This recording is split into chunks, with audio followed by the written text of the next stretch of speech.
Note it. 4వ తారీఖున మళ్ళా చూస్తారు మీరు. జగన్మోహన్ రెడ్డి గారు అద్భుతమైనటువంటి మెజార్టీతో గెలవబోతున్నాడు.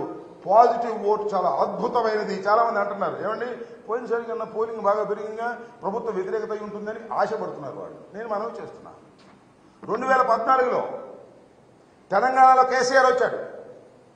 2018లో జరిగింది మనకన్నా ముందు, 1 సంవత్సరం ముందో 6 నెలల ముందో. 2014లో ఉన్న ఓట్ల శాతం కన్నా 2018లో ఓట్ల శాతం పెరిగింది. మళ్ళా కేసీఆర్ వచ్చాడు. ఇక్కడ కూడా ఓట్ల శాతం పెరిగింది. మళ్ళా జగన్మోహన్ రెడ్డి అధికారంలోకి వస్తాడు. దానిలో ఏ విధమైన సందేహం లేదు. ప్రజలు ఉదయాన్నే లేచి వచ్చి జగన్మోహన్ రెడ్డి గారి గుర్తు ఫ్యాన్కు వేసి తృప్తిగా ఇంటికి వెళ్లాలనేటువంటి ఉద్దేశంతో వచ్చి గంటల తరబడి సైతం లైన్లో నిలబడ్డారనే విషయాన్ని దయచేసి మర్చిపోవద్దని మనవి చేస్తున్నా. జగన్మోహన్ రెడ్డి గారే మళ్ళా ముఖ్యమంత్రిగా కాబోతున్నారు. 9వ తారీఖున ఇంతకుముందు బొత్స సత్యనారాయణ గారు ప్రకటించినట్టుగానే విశాఖపట్నంలో ప్రమాణ స్వీకారం చేయబోతున్నారు.